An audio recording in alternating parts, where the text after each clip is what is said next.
As recently as I've been writing more and more papers for my English class about public shamings and different things like that, I've noticed really quickly that public shaming has been around for a long time, in fact. Throughout history, man has been using public shaming as a means of a really bad form of punishment. It goes as far back into biblical times. The Romans would crucify someone and they'd be on a cross in front of the town for days on end. And so that really served as two major punishments. And one is death, obviously, but the other one is you have to bear all the people yelling at you and criticizing you as you're dying on a cross just in the center of town. Gradually, as the control of public shaming went from the hands of the officials and the people regulating and controlling the laws, it slowly switched over to the hands of the people. And as that shifted from one side to the other, it gradually got more and more intense.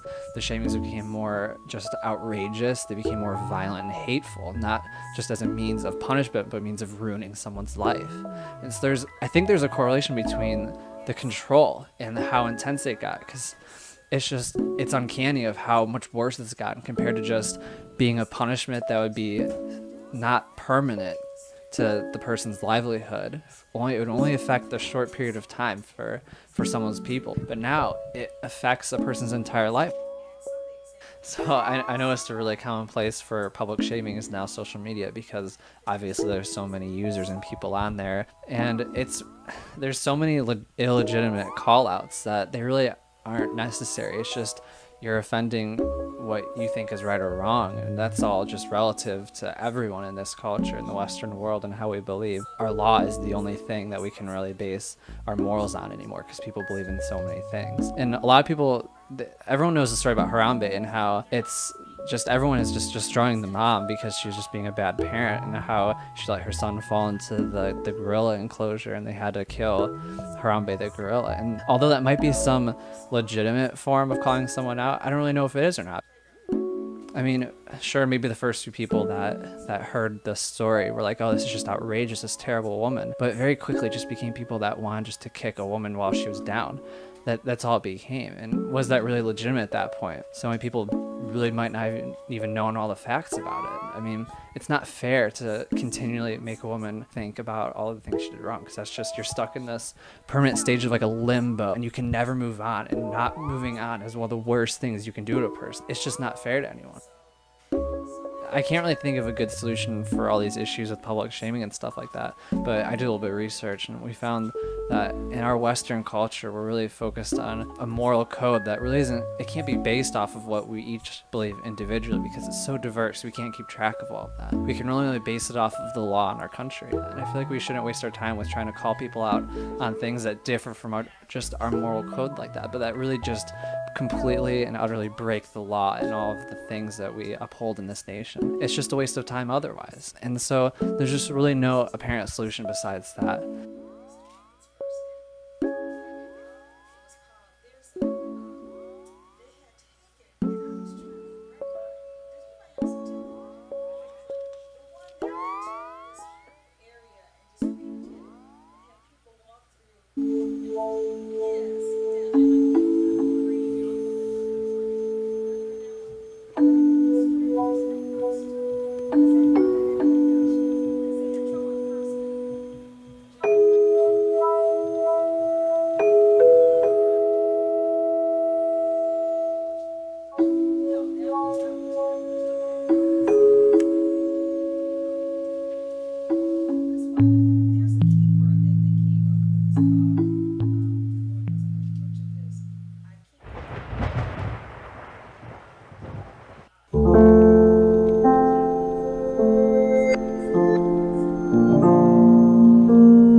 was writing these papers, doing the research, making these videos about public shaming, I kept wondering why I felt like I was being so affected by public shaming even though I haven't been public shamed myself. And I finally figured it out.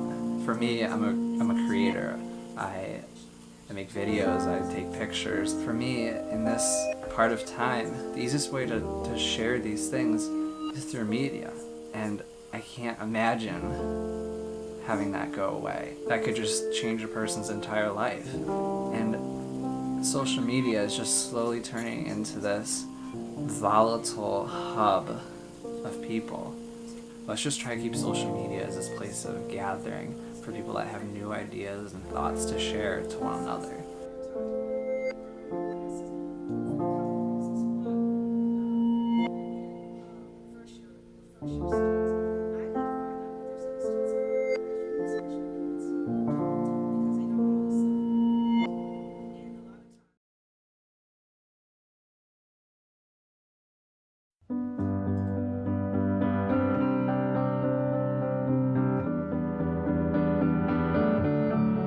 Skies are crying, I'm watching, catching teardrops in my hands. Only silence has its ending, like we never had a chance. Do you have to make me feel like there's nothing left of me? You can take everything I have. You can break everything I am. Like I'm made of glass, like I'm made of paper. And go on and try to tear me down. I will be rising from the ground like a skyscraper.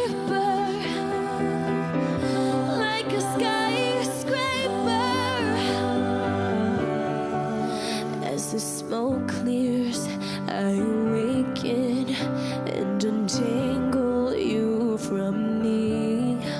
Would it make you feel better to watch me while I bleed?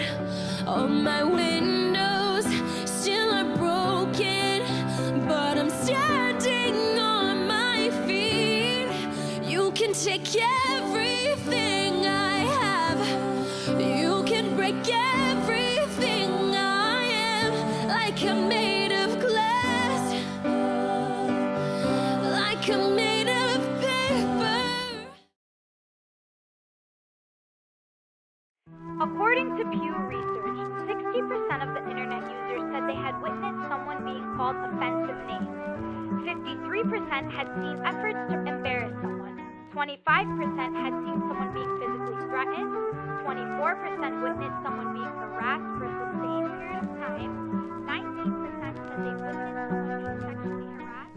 If you're gay, then be gay. If you're straight, then be straight. As long as you're significant, doesn't consider it you're okay, nothing to be ashamed of. There's a lot worse. People do things very worthy of a curse. Some people really need a doctor or a nurse, cause they're so sick.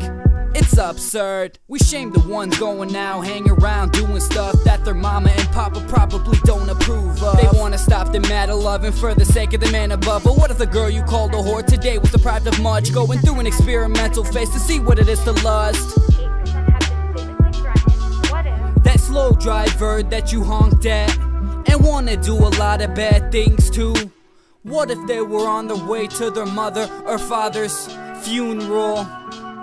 You need to make a meeting, they're broken in pieces. You're sitting there heated, you probably would rethink. I mean, the ones that really need to be shamed on are shitty people from ISIS. I mean, come on, when in the world would it really make sense to cut off a head or stick it with lead? If you really want your religion to be spread, you do it peacefully with no one dead. This should all be obvious coming from within, and this is coming from a religious Muslim. So in conclusion, make sure you understand before you judge. A lot of things are different than they appear to become, cause sometimes you might not like what you see, but those times you gotta invite your inner peace and understand